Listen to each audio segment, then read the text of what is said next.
This meeting came about because Lou and I had dinner on Sunday, the week before ETH Denver, or the Sunday before ETH Denver, and we were talking about DAIAA, and I was talking about the new Blocksy dashboard we're launching, which is very useful to give users a view into agentic commerce, into what their agents are doing with respect to wallet transactions, because um, Blocksy has reimagined our what we used to call Web3 CRM as a Web3 community manager.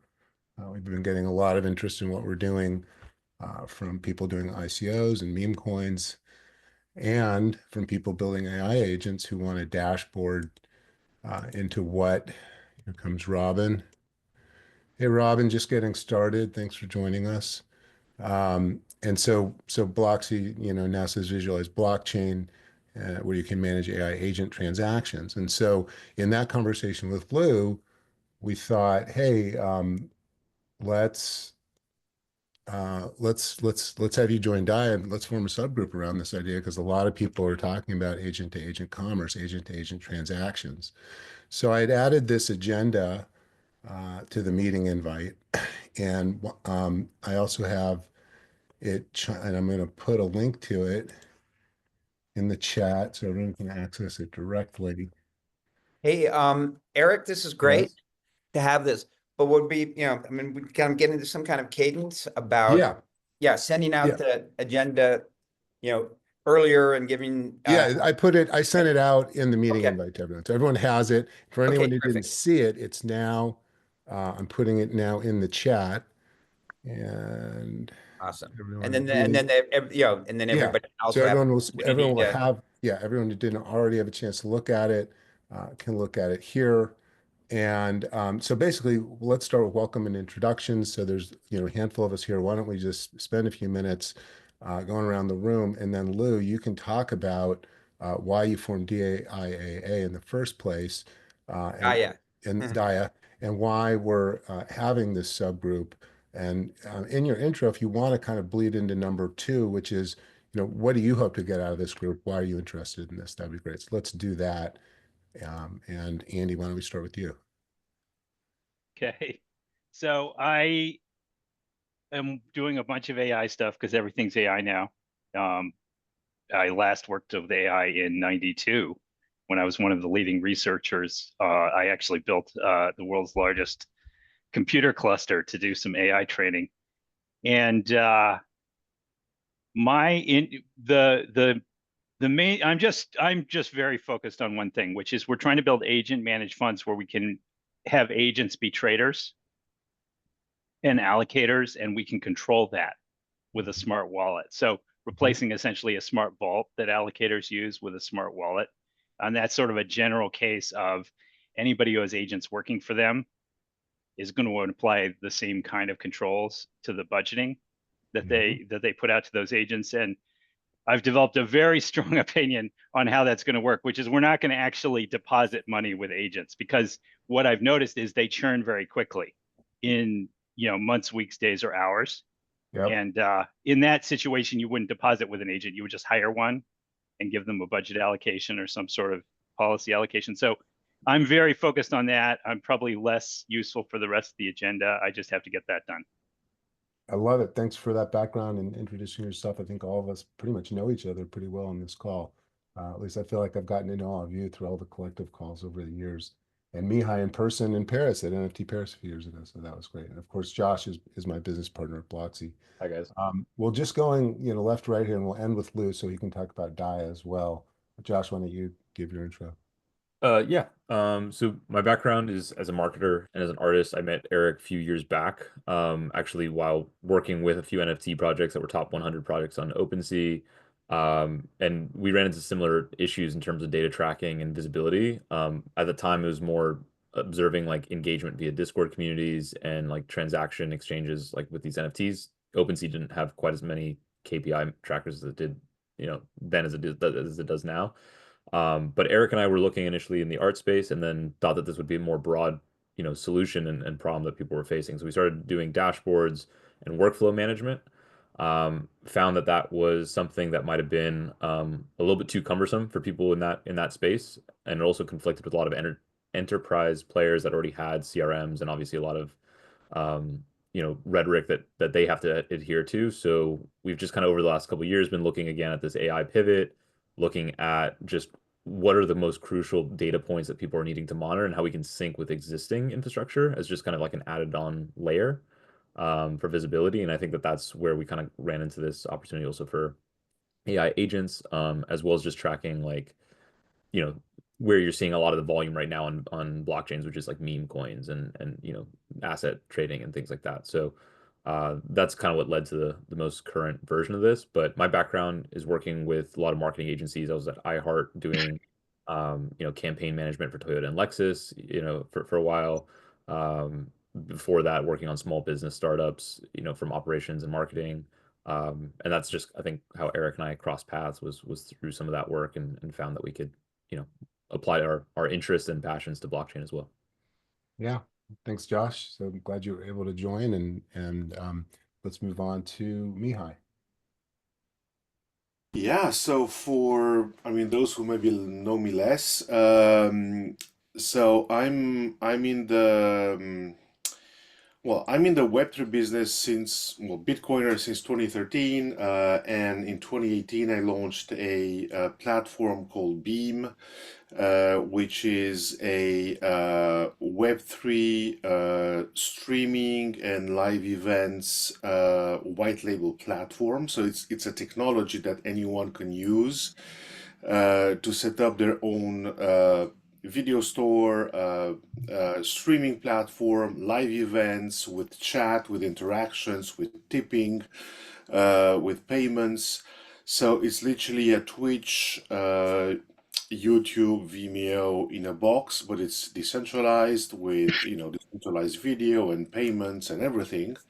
And initially we tried to position that for influencers and media groups, but we pivoted to a pure tech play in the sense that we're licensing the software and the code and so on.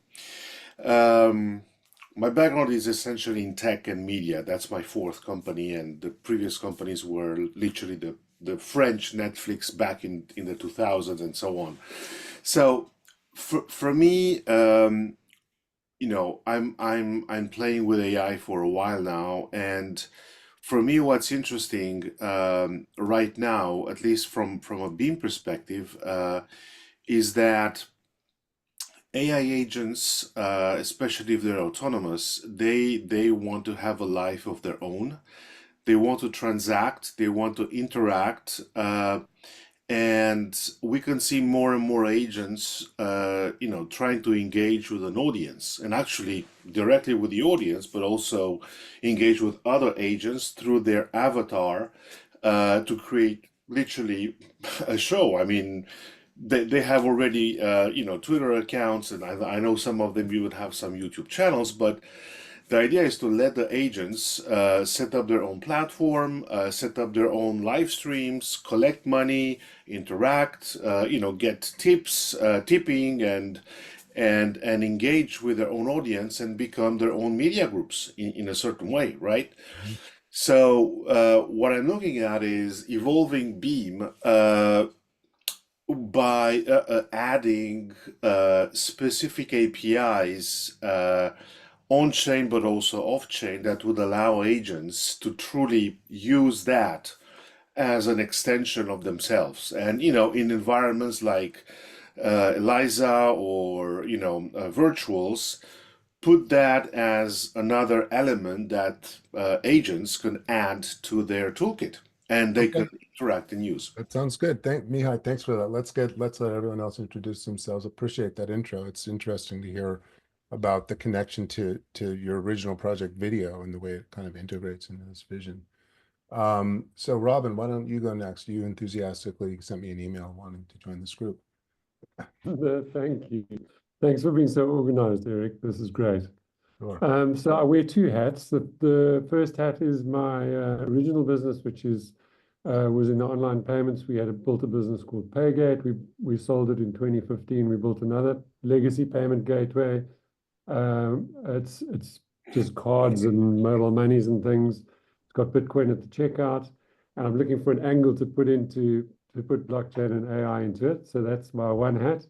And then the other one was I was introduced to Lou by Matthew Lemerle of Blockchain Co-Investors. And so that's been super cool. I got into crypto in about 2017, did a master's in digital currencies. So payments and digital currencies are one of my passions. And if we could enhance it with AI, that would be amazing. And so I'm just here to get excited about the innovations and how it could understand how it could transform the world and with a view to how it could be very useful in payments. That's fantastic. Thanks for sharing that, Robin. Sasha, would you like to go? Sure. Well, I was actually invited to join this group by Andy Singleton. Andy and I worked together in the past. I was working with him on a previous venture of his called Maxos, which is a DeFi protocol. And more recently, I've been working with a variety of startups, kind of in a fractional chief product officer role. And in that role, a lot of what I've been doing is helping these companies incorporate AI into their either existing products or into new products that they're developing. Right. So I guess it's mostly up until very recently, it's all been, I guess you could call it centralized AI or non-decentralized AI is what I've been doing. But more recently, I've been talking with Andy about an idea and related to AI and wallets and things like that. So that's what brought me here. Excellent. Welcome. Glad to have you. Charlie? Hi, I'm Charlie, and I'm a cryptoholic. I'm here. I'm just kidding. No, I've been involved with Crypto Mondays. I'm the co-organizer of Crypto Mondays Palo Alto, and helped Lou with some of the other initiatives that Crypto Mondays is doing. But I'm really here to support Eric as the new head of this initiative. And so I've been in crypto a long time, owned several companies, kind of serial entrepreneur. I'm just excited to be here in a support role to help the group any way I can. Thanks, Charlie. Glad you're here, buddy. Lou, take it away and tell us why you made DAIAA. Cool. So I think most of you have heard this, but maybe also for people who are hopefully watching it on the replay. But first, thanks for everybody for being here and taking time. Eric, thanks for taking the lead. For me, I've been crypto 24/7 for 7.5 years. When I saw the crypto light, what I saw was, for the first time in history, we have a tool set to solve for the community instead of the man in the middle. And I thought that was going to be the biggest thing to happen in history. But we needed to solve for two things: token economics and governance and consensus. And in 7.5 years, we've made very little progress. And one day, a couple months ago, it kind of hit me like a flash that AI is the technology that can really, if leveraged appropriately, really help us make significant progress in the two things we need to solve for this industry to really be a thing. And I thought the best way to leverage the technology was through a community management AI agent. So we're building something now called Monday to manage the Crypto Monday community better and help learn, earn, and connect, which is why people come to Crypto Mondays. And I'm working with Robin and Deli on a daily and Alan on a daily basis and others to move that initiative forward. But the idea is it's open source. I want the whole industry on it. The more people who are on it, the more everybody will benefit from it, and the faster we will learn about governance and consensus and token economics. And so I thought the best way to get the broad swath of the community involved is to start the Decentralized AI Agent Alliance, with the simple belief that everybody's solving the same problems. Instead of solving them in silos, we can solve them collectively. And you move a lot faster. And you really just started talking about this mid-January. And the reason we're now over 40 founding members. is that the ask is so low. The ask is just simply come, send a logo. So, we've got a really nice logo wall. It actually was just updated this morning if you haven't seen it. And, the just 2 asks, send a logo and come to a couple meetings. And if you get value from the couple meetings, you'll be excited to come more. And if you don't get value, we're happy to take the logo down. And so, the idea is that the majority of the value, I think, and work will come from the subgroups. So it's incredibly exciting to be here at the first subgroup, and excited to be here with all you guys. And one day there will be a female. One day. We invited a few. Lou, thank you for that background. It's great to be here. Great to help coordinate this group. As I mentioned at the beginning of the call, the idea for this group came out of the new Blocksy dashboard, which helps people see all the interactions happening around wallets or smart contracts and the wallets connected to them. And that's incredibly useful for being able to see what all your agents who have wallets are doing. And so, so the purpose of this group was to involve all the members who are thinking about buying and selling things through their agents, and what are their different implications of that. And so, just clicking to the next slide, Lou, I think you really just gave a really strong mission, vision, and value statement for DAIAA, which is really the same one we should have here. And this is just the specific problems around agentic commerce, and that are under this umbrella of collaboration among members, and how we can advance our interests in this new sector of agentic commerce. So I don't want to spend a ton of time on this. This could be a whole session where we hammer out a mission vision statement. So let's just move to the next slide, which is really what I think the meat of what I wanted today's agenda to be about, which is, what is the scope of things that we cover in this subgroup? How do we differentiate those from things like digital ownership, from legal and compliance subgroups around AI agents? And I really wanted to call this agentic commerce, not just like agent to agent transactions, because to me, the Web3 agent to Web3 agent is just one layer of what agentic commerce means, and what the type of transaction that can take place. And the first 4, all the different types of agentic transactions we should be thinking about. And certainly, just like with all online commerce, 99% of it is now happening in Web 2, not in Web 3.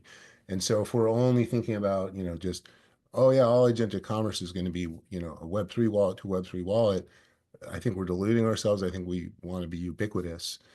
And then I think, for number 5 and 6, and I made more specific slides on these that we can look at when we get to those. I mean, we could spend, the whole rest of the call just talking about the first 4. What are some of the implications of these different types of agentic commerce?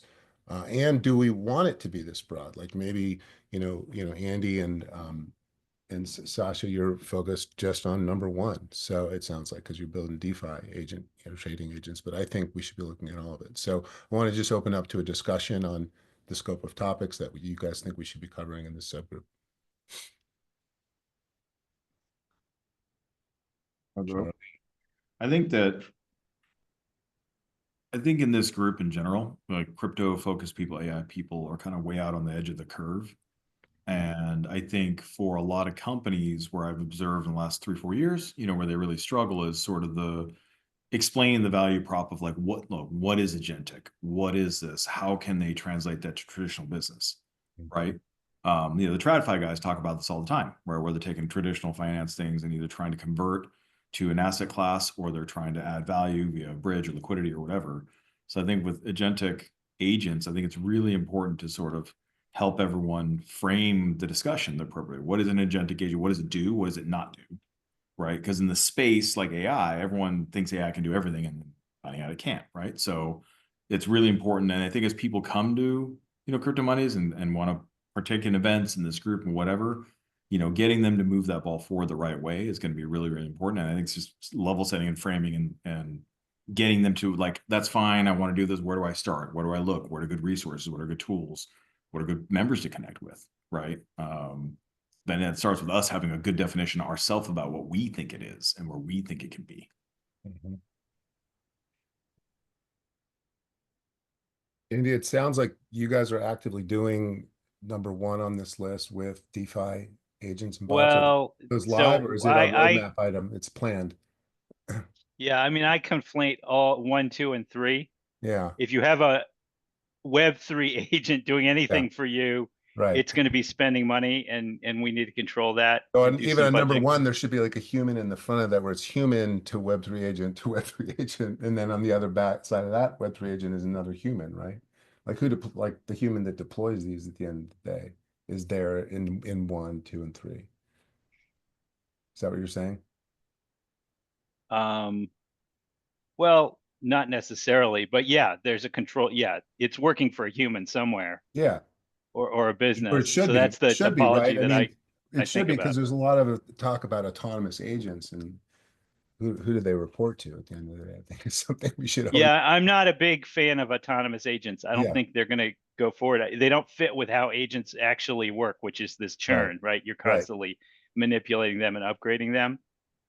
Yep. So there was a big fad for like agents that are anthropomorphized. They have the avatar and they represent you, and I don't think that's what we're talking about here. I think we're talking about agents that just Well, I go think do stuff for us. actually, I think we are. I think we're talking about all kinds of agents that you can imagine that people are deploying. And to the extent that they have a wallet and can do commerce, or a Stripe account, or some other TradFi or DeFi trade, commercial mechanism connected to it. To me, that's what I'm interested in. To Charlie's point. Yeah, and so maybe, I mean, maybe there's really just two topics. What are people actually doing if agents are spending money for them? Yeah. And how are people getting money out of this economy, right? And for me, I would drop 5 and 6, because you have to get the economy going before you really worry about that.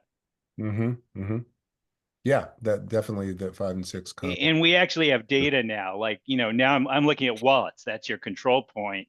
Well, some of these things like Privy and Turnkey, they've deployed over 1 million wallets. And so they have a particular approach that has become pretty popular. You look at people trying to do like let's not pay with crypto. And you find that, I'm having this debate with Sesha, what you find is nobody's doing that, right? With credit cards, you see something like Skyfire, they have USDC that they can expose through the credit card network. Yeah. And pay for you, but the credit card network is just too slow, and it cancels too many transactions on you to really even fit this. So when we look at what are people actually doing, we might, if we sort of reported that month by month, some of these things would start to become obvious of where the market is going. Yeah. Well, I think that just like, the way our sister company Pangea has made, this easy on-ramp from Web 2 to Web 3, I think we want our Web 3 agents to enable that as well. We want them to be ubiquitous and able to accept credit cards and wallet addresses, right? Well, I think like even if it's more of a Web 2 user, which again, like I don't even like differentiating from Web 3, Web 2, because I'm like, if it works for Web 2, it'll work for Web 3 in a lot of ways. I mean, if I'm a company and I want to have commerce, I agree. It's probably going to be USDC or some other kind of like pegged token that is like related to a currency that I do my native accounting in, right? Like I'm not going to have my entire like finance department start switching to like Bitcoin calculations and product pricing and all that stuff, right? Like I want to have it as consistent to what I have in my existing infrastructure as possible. So I think with what Andy's saying is like, I do think that USDC will become like a big play in terms of how, agents can transact also with international companies and places that you wouldn't necessarily have like a direct, exchange, like on a Yeah, US. I'm actually not taking a position. What I'm saying is maybe one of the things we do is focus on how are agents paying for stuff and how are they getting money, and just report on that month by month, because I don't have to take a position. What actually I found when I did that over the last few days is the dominance of like, I definitely want to have crypto in my wallet is huge, way more than I expected. And and that these credit card network, bank network interfaces are mostly interfaces. So, but that might change. What we should, there's enough activity now that we could observe it. I think that should be the part of the discussion. Like, it's going to be really clear. The banks are going to make their own stable coins. I mean, Bank of America came out this week and said they would make a stable coin tomorrow if they could. Like, and Stripe is going to try to merge these those two things, and maybe Stripe ends up being the wallet that people use. I don't know, but we can Yeah. report on that. There's enough activity that we can actually start reporting on it now. But I think in that vein, the discussion as a business owner, right, is whether, most people are just going to use what they're given, right? If the banks make a stable coin, then you're going to use that, right? I think the bigger discussion needs to be, if you're using agentic agents in your business workflow, like, now to me, a lot of things that start coming up as a business owner is like, well, okay, how is that model, how is that agent being trained? What things can it talk to? How do I integrate it with the platforms I have? Right. So it's making a meaningful difference, because there's only one or two ways it goes, right? It's either optimization, like I'm replacing bodies, or it's acceleration, it's outbound revenue generating, right? That's most businesses are going to come at it exactly. It's either buying something or selling something. Buying some or selling some for me, right? And they're going to really now need to focus on, like, okay, I can go to GPT, I can go to an LLM, right? And like try that. Or maybe if I just want a bookkeeping agent, Yeah, like, which one's the best? And how do you even, what's the criteria that measures a good one from a bad one? that's right. And one of the things that was interesting, people were talking about decentralized AI day, that people have been talking about a lot here. If you go to one of Jeremiah's meetings, talking about Web 2 AI agents, is how do you coordinate swarms of agents or multiple agents? Like, maybe I've got, a personal shopping assistant agent that's always looking for best deals, and I give it certain things I'm looking for. I'm giving it like my target price, and it just buys shit whenever it sees it.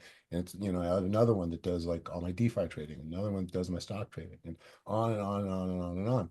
And now, how do I orchestrate and prioritize those purchases if I have a limited budget? So I want all of them talking to one another. But So they're not. now I have a strong opinion on that, Yeah, which is, yeah. yes, you're going to have a lot of agents. They're going to churn. And that's the problem that I'm working on, that Mhm. product. But, there's sort of the two bins. How do I pay, which is that? How do I Mhm. get money? And what are people actually doing, maybe, is the third bin. Like, what's happening? Yeah, exactly. And then, what Bloxy wants to help people with is how do I see all this? How do I report on it? How do I manage it? How do I get alerts to orchestrate this from a dashboard perspective? Because that's what we're used to. And I imagine that our dashboard in a year or two will just be an agent. Like, that's how we're going to manage everything online. And we won't be SaaS anymore. We'll be pay-per-use, because SaaS is going extinct.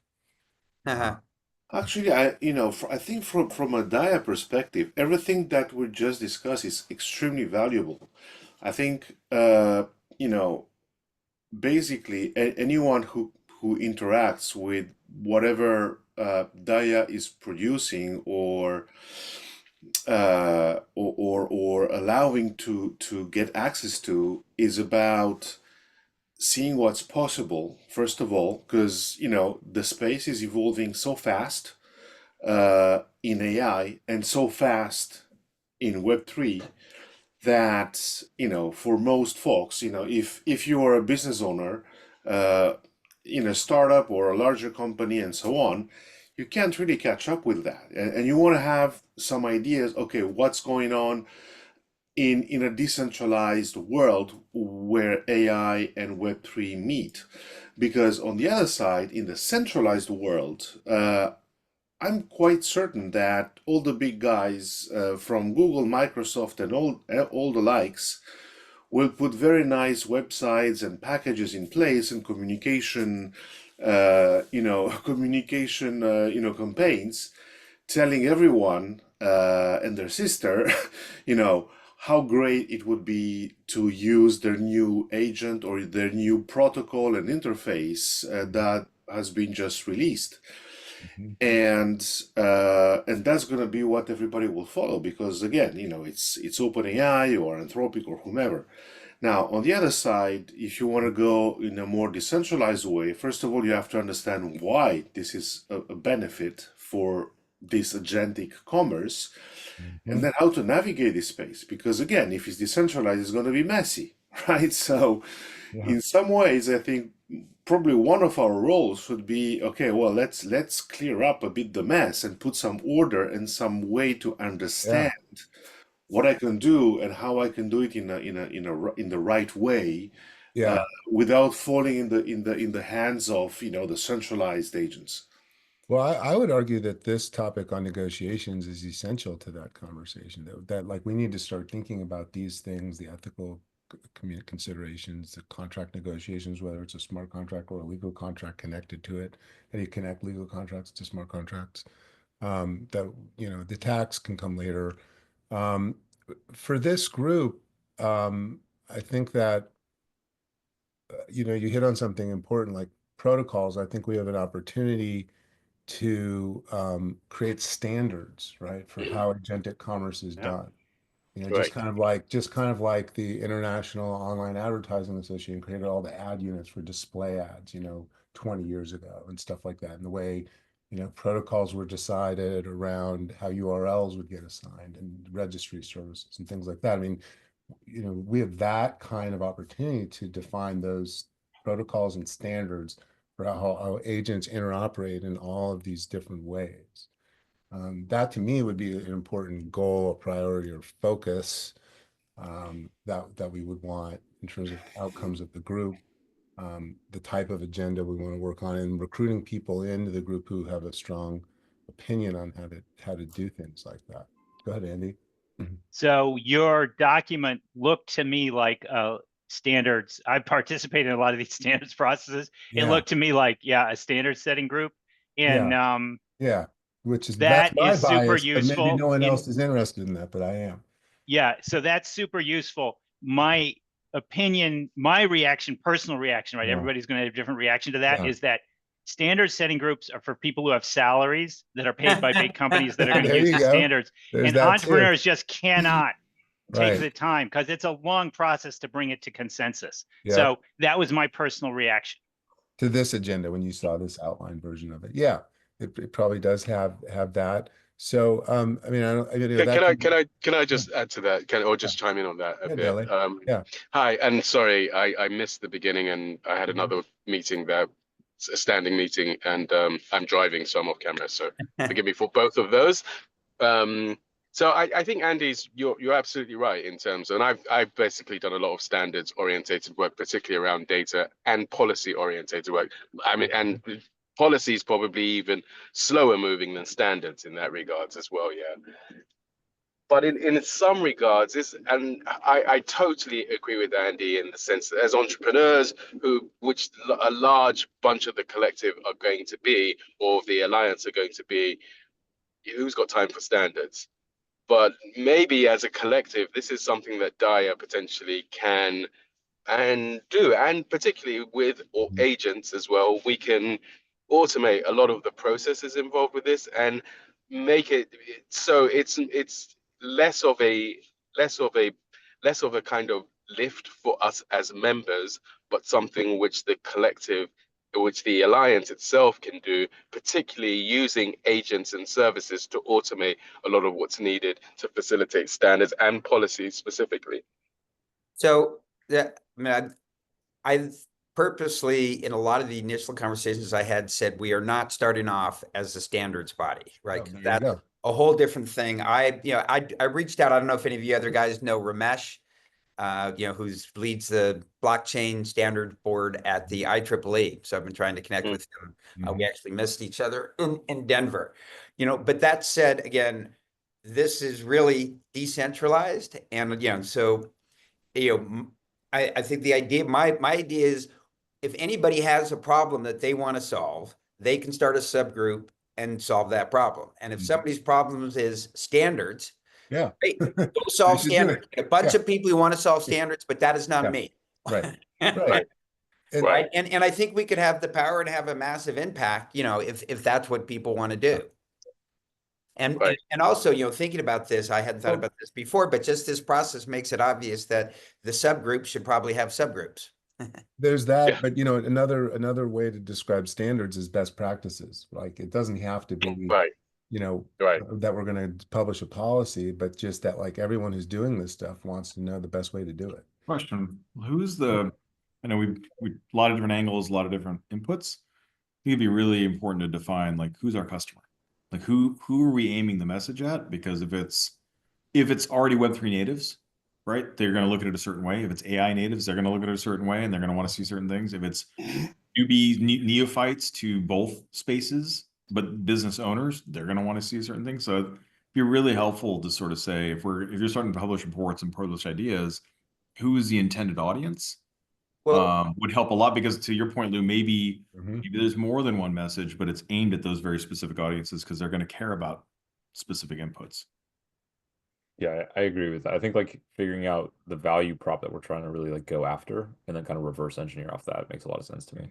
Yeah. And So again, maybe I we do think need, that maybe we do need to do number 2 before we move on. the value prop is, what problems do we want to solve? Yep. Right, that's the power of us getting together, is solving these problems collectively. Yep. And so, as a group, I think our task is, okay, here are the problems, 2, 5, 10.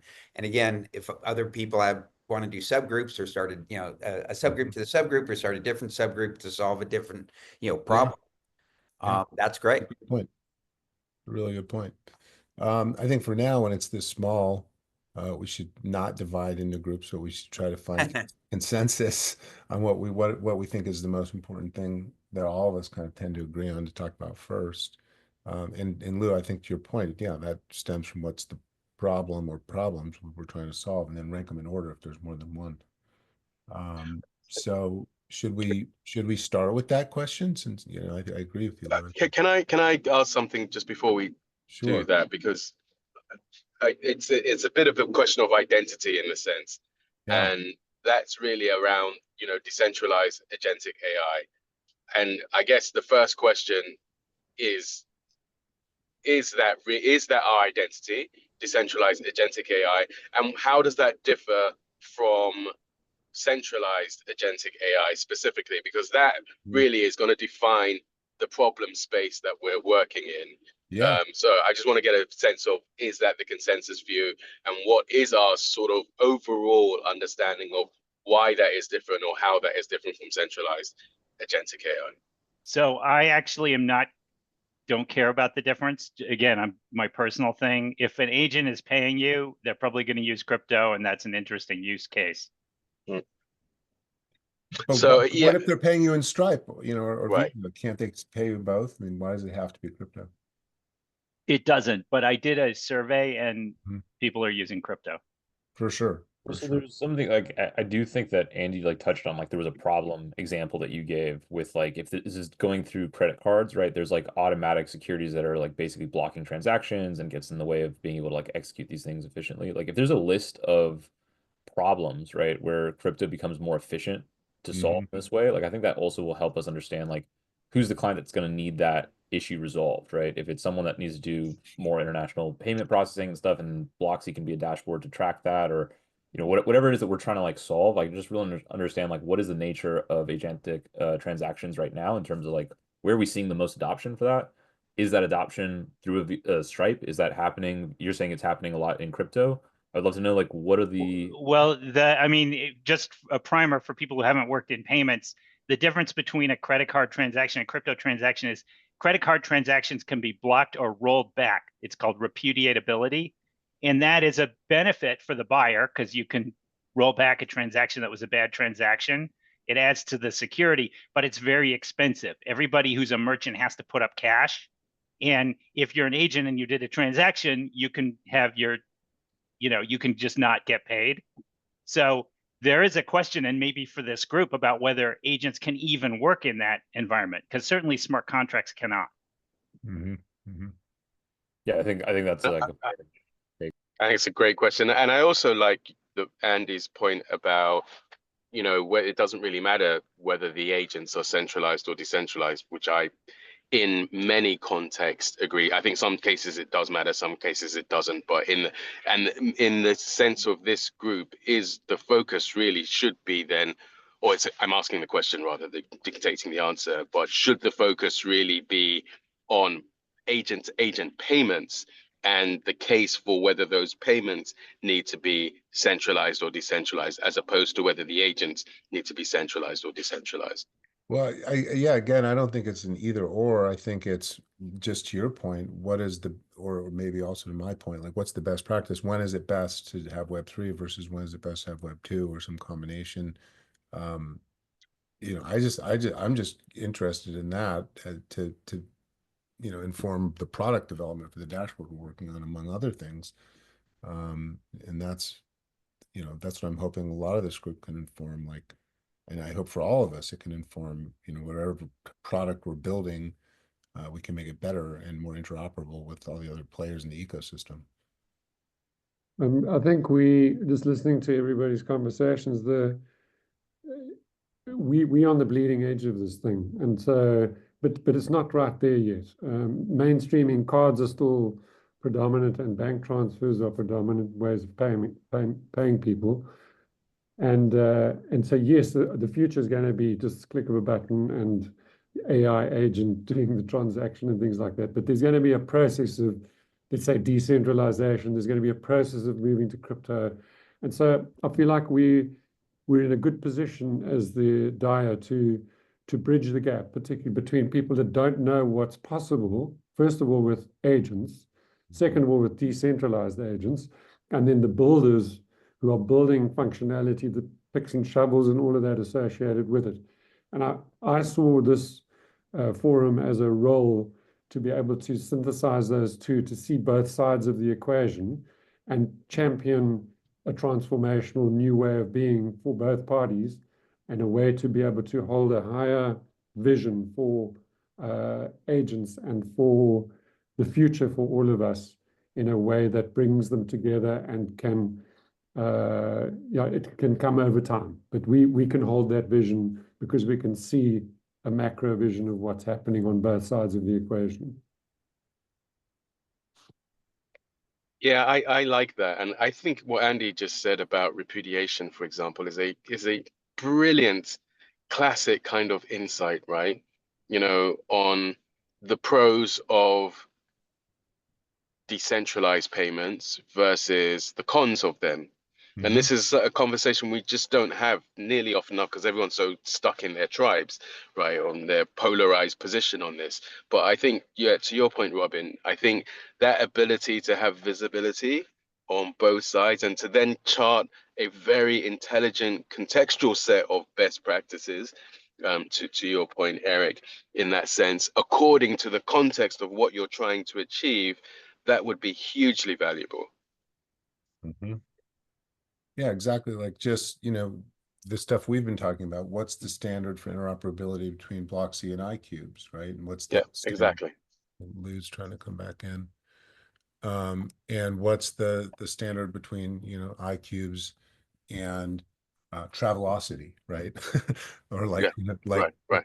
I saw a demo on literally an AI travel agent, where it buys, the best travel packages for you. Like it's like the use case I said before, a personal shopping assistant, but just for travel. So yeah, all that stuff's already here. I mean, I saw that fully working demo, but it was 100% on Web 2 Rails with Stripe 6 months ago at an AI conference here in San Francisco. So that kind of commerce is happening in Web 2. It's, at least the prototypes are built, MVPs are built, this stuff's getting deployed. So I think we need to be aware of it, and then while like wanting to be, an advocate for the advantages of Web3 and why Web3 is better for cross-border, for borderless payments, for automating, the things you can do with smart contracts and payments that are amazing that you can't do as easily in Web2. So I certainly think, that should be part of what we focus on and what part of our mission is.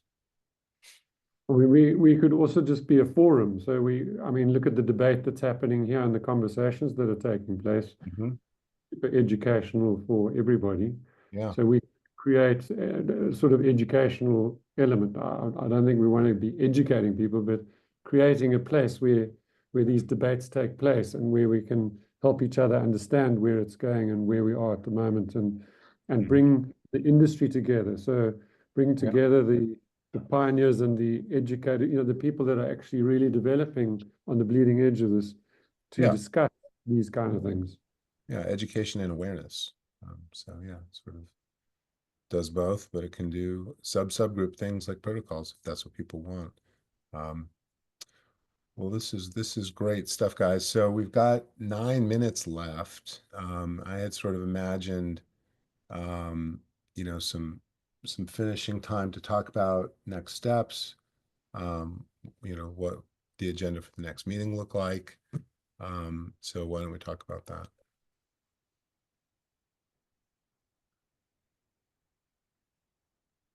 think just based off of what everyone's saying, I think maybe it might be good to just kind of outline a hierarchy of like what are the kind of ideal highest use cases of agentics like today, where market seems to be going, and then just building a breakdown of that of pros and cons within each of those items of like what makes sense in Web 2 or centralized versus decentralized, and then really think about then if it is decentralized, like why, and then that I think will, to Charlie's point, give us kind of a direction of like, well, who are we wanting to have this conversation with, right? And I think for me at least that would be maybe helpful to have that kind of structure. Yeah. I appreciate that. I would like that. I also think it would be helpful if we just start right off the bat by either having a Discord group or a Telegram group where we're just starting to have conversations around this stuff, sharing use cases, best practices, stories, articles of how people are implementing this thing and what they're doing. And maybe let asynchronous conversations in a group become where a lot of this stuff really emerges, and we have maybe a weekly meeting for now, but maybe that meeting just becomes bi-weekly for the in-person Zoom, or maybe we want it more often, or there's ad hoc Zooms. But what do you guys think about that for now, just as a step forward? And do you prefer Discord or Telegram or some other platform? Yeah, I mean, definitely, I would say yes. I would I would propose maybe Telegram. Not that I'm a huge fan of either of them, to be honest, but that there's a lot of activity already with DAIAA and crypto monies there, and Yeah, having a we already have consistent like a place. main DAIAA Yeah. group, right? So Yeah. kind of like we did with Oracle and the crypto monies, all the subgroups in Telegram, right? Just start doing DAIAA. All the working groups can have the sub channels. That makes sense, right? Mhm. Also, Do is there a you have place? the admin rights on the group, or Lilia or somebody who could organize that? I think Robin set it up. Okay. Oh, Robin, can you do it? Sure. That would be amazing. Thanks. So kind of the main group meets once a month. So it would be great, obviously, if we had some kind of standard way that each of the subgroups could kind of report about their progress. Mm-hmm. And, Mhm. My thought was, again, to go back to what are the problems that we're solving? And to go back, say, we had, the first subgroup, and, we're now at 3 subgroup meetings, and, here are the 4 problems that, we're focused on solving. So really give clarity to people about, what it is that we're working on. Yep. And, which I think will then, be super helpful in, recruiting, the people that we want to recruit to, help us solve them. Yep, we definitely need to define the problem statement. Well, it's great that we have a transcript of this and we can use AI to distill some of those down and share them in the new Telegram subgroup, and we can. Yeah, I was about also to add that, as we are discussing all that, and we're going to share a bunch of information on the Telegram group.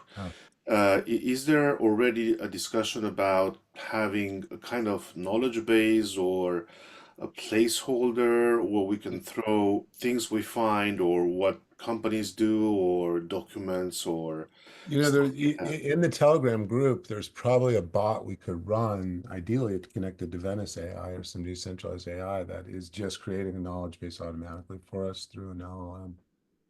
Okay. Robin, did you want to tell them what we're doing on the Monday side with that? Yeah.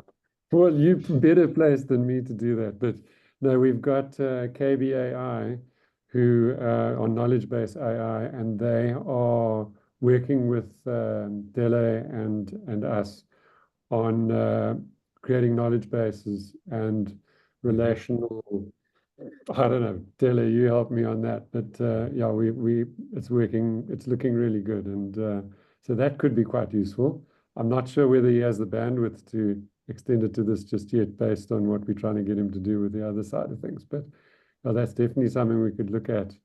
I'll have a chat to him. Should I ask him, DAIAA?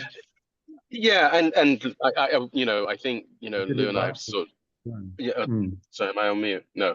Yeah, no. Sorry. I mean, Lou and I have definitely sort of said, Agent Monday, everything we're building for Crypto Mondays is designed to be open source and to go out and empower community building. So of course, it makes huge sense that DAIAA should use all the tool sets that we're building and developing. I mean, so I definitely think that that is the way forward. And I personally, I mean, I think there are several knowledge management services out there, but certainly what KBAI is doing looks pretty innovative and pretty cool. And since we're already charting away there, it would make sense to bring it into these forums and use them here.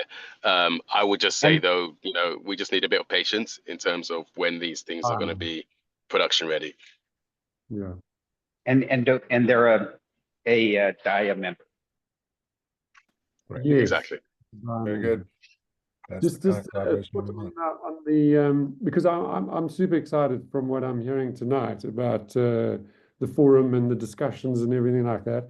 And I wondered whether we could have, I know everybody's got the bandwidth to do a weekly meeting, but I'd certainly be interested in that. Yeah, I And think just to get it started, I'm open to that, but ideally it wouldn't be that often. Maybe it would just become monthly, and we're getting so much done in the Telegram. But yeah, weekly for Yeah. now. We're getting I was hoping it would be daily.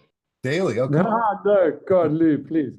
But but I thought, what about the format that we could have like a theme thing? For example, we'll have a topic for next week, but actually you do like Yeah. Lou run meetings. You've Well, got 10 minutes. let's get the Telegram group going, and let's have the topic be what's the problem we want to solve, and like, you know, we'll distill our Yeah. top 3 or top 5, that. and that'll be the topic for next week. How about Yeah.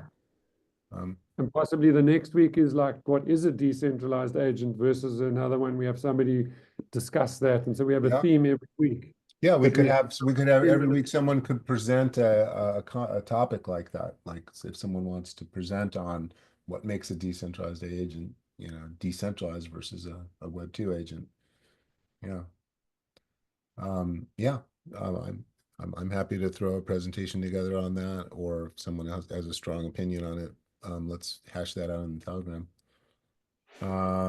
Yeah, I would just say let's try and keep it honed in on specifically in the context of payments, because I think that will really drive a really pointed, valuable outcome, Yeah. and will avoid duplication as well. 100% focused on payments for Is sure. is there a That's what difference we- between payments and transactions? Yes, there is. Oh, yeah, because you could have bartering transactions, right, that don't involve payments.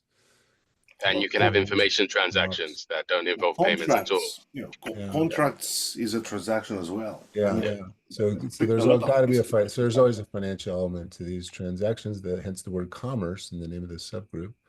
Okay. You know, for next week, Matt Kotnick really wanted to join, and he's got a standing call that's set at this time. If we move it an hour earlier or an hour later, is there a huge conflict with anyone if we do that for next week and for just kind of the standing time that we shoot for this? I have a standing call at 2:00 Eastern on, I think, when this was January, Okay. which is 30 minutes. But that said, I don't think I'm going to be able to join every meeting anyway. So Yeah. I won't be a blocker, whatever works for everyone. I hope. Yeah, and I want to pop in on yours as much as I can as well, because there's so much overlap between ownership and commerce. But yeah, let's just push it. I think maybe an hour later, so it'll be 3:00 Eastern for next week and moving forward until we switch to some other schedule. How does that sound? Yep. All right, great. Well, I'll update the meeting invite. Please feel free to continue to invite your friends, family, and other interested people into this group, especially women. Anything else before we wrap up now that we're at the top of the hour? All right. All good. Awesome. Eric, just add Yeah. me on the invites, because this one Lou shared the link with me, but just add me moving forward. 100%. And Sesh, I'll try to get you in there as well. I don't think you're on the last one. Okay. Yeah. So just drop it to me in the DAIAA Telegram group that's there. Anyone who wants to join. And I'm not there yet, I but have yours. I have your email. Cool. All right. Thanks, everybody. That's a wrap of the first DAIAA subgroup on Agentic Commerce. Thanks, everyone. Bye. Bye. Cheers, bye. Bye, everyone. Yeah.